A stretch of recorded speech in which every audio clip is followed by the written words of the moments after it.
ngayon ay hindi na masyadong malakas.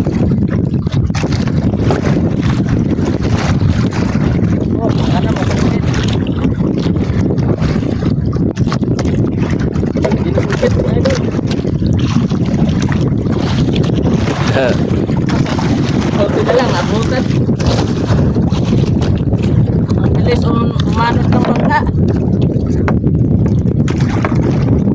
Mahirap talaga kapag medyo mga malalaki yung alon. Mahirapan tayo magsungkit. Hindi masyadong maabot.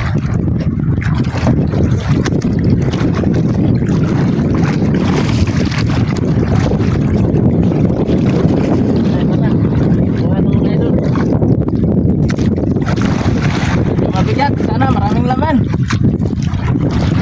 para may huli agad tayo. Hanging habagat po dito sa amin mga idol.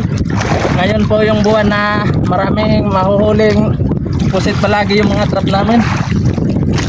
Kapag July, August, September po, yan po ang karamihan makakahuli ng pusit dito sa aming mga trap. Mga idol, malapit na po. Tanaw na natin yung trap natin. Sana maraming laman. Ano mga idol? Ito mga idol, mayroon. Ay, mayroon, 2 piraso lang mga idol. Walang pain, mga maliliit. Mga idol oh. Oh, ito mga idol. Mag-ilaw na kayo mga idol. Buhay na buhay pa talaga. Ayan, gumagapang pa. Ang bilis gumapang oh. Grabe. Yung isa bumubuga-buga.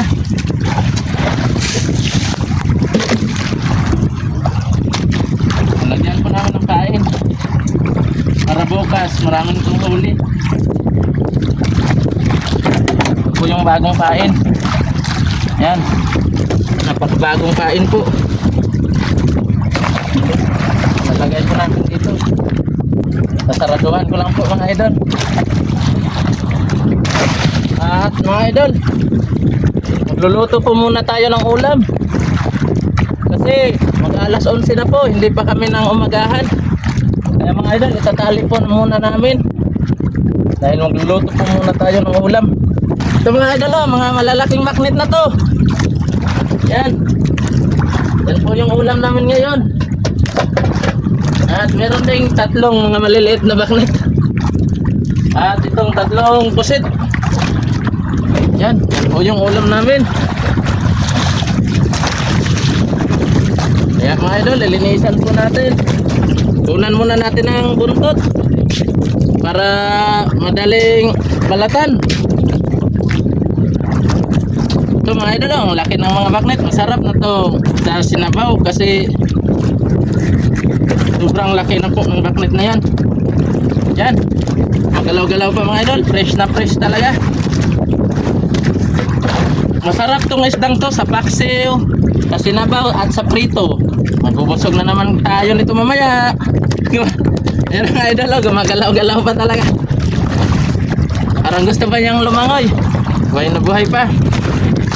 Kaya lang wala na siyang ulo at saka buntot. Hahatiin ko po yung aming pusit. Yan. At kukunan ko pa rin to ng mata at saka tinta yung isa. Lagyan natin ng isang tinta kuya. Hindi na. Hindi lang raw namin lalagyan ng tinta mga idol. Kasi ayaw ng cameraman ko. Request niya to eh. Susunod na lang daw.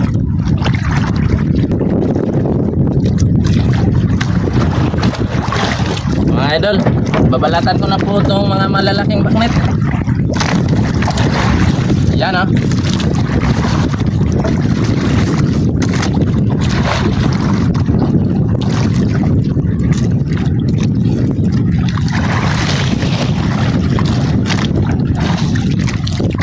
Yan.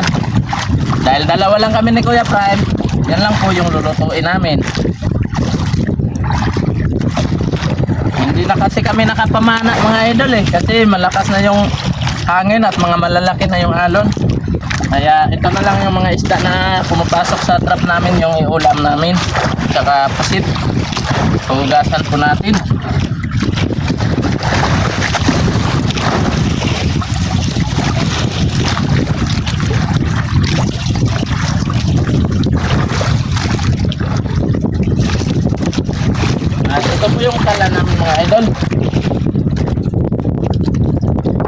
butas-butasan lang po namin yan para lagyan namin ng bakal para may mapatungan yung kaldero.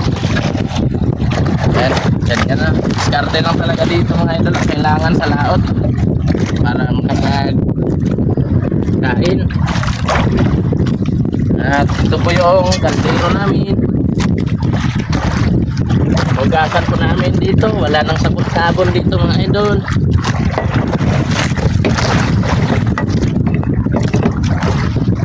Ayun, dito po yung tampi namin.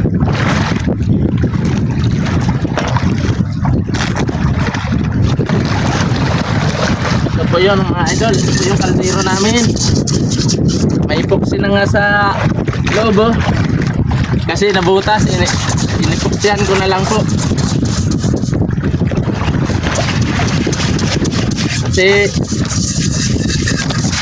hindi kami bumili ng bagong kasirola kasi maangingitim lang talaga mga idol dito kasi diesel yung gamit namin. Kaya ito na lang. Saka sa nagko-comment na sabi na amoy diesel daw yung pagluto namin, hindi po. Kasi tinatakpan po namin yan. At yung itak namin mga idol, opo, aminado po kami, kalawangin na to. Kasi dito po sa dagat, madaling kalawangin yung mga gamit na ganito, sundang. Pero mga idol, tinugasan po namin to. Hindi naman yun natatanggal yung mga, ano niya, mga kalawang niya. Matalim nga to mga idol. Ito mga idol, oh. Para sabihin ko sa inyo, oh. Diba, walang kalawang yan. Kaya lang mga idol, kalawangin lang talaga siya, pero sobrang dikit naman ang kalawang, ano, kahit nga ganyan, ano, hindi nga matanggal yung kalawang. Kaya lang ito, tinalian lang namin ang guma, interior po kung tawagin, kasi natanggal na yung kahoy niya dito. Kaya mga idol, ilalagay na naman natin tong ating mga pang-ulam. Ilalagay natin sa ating kaldero. Yan, kahit ganyan lang po yan mga idol, pero hindi naman po kami nagluluto ng hindi malinis. Nililinisan po namin yan. At lalagyan po natin ng tubig tabang. Pero ako nabasa na dagat daw yung sinasabaw namin, hindi po. Ayun, oh, butas na nga yung tubig namin, oh. So, tubig tabang po ito mga idol. Ganyan lang po kalami yung sabaw para po madali siyang maluto. Wala kaming sibuyas, dili lang po yung dito. Dili lang po. Ito po, hugasan ko po yung sili. At hahatiin ko po. At lalagyan ko po ng asin. Asin lang mga idol para iwas UTI. At bitsin, ayaw pa umano ng bitsin, kunti yung butas. Kahit ganyan lang yung mga ulam namin mga idol, pero hindi po namin ipagpalit yan sa mga karne-karne lang, kasi sobrang nakakasarap po yan. At tatakpan na natin mga idol. At tubunin ko po yung diesel, so, mga idol, dahil wala nang diesel yung galon, dito ako magkukuha sa hose. Ito po, dito po ako magkukuha ng diesel. Yan.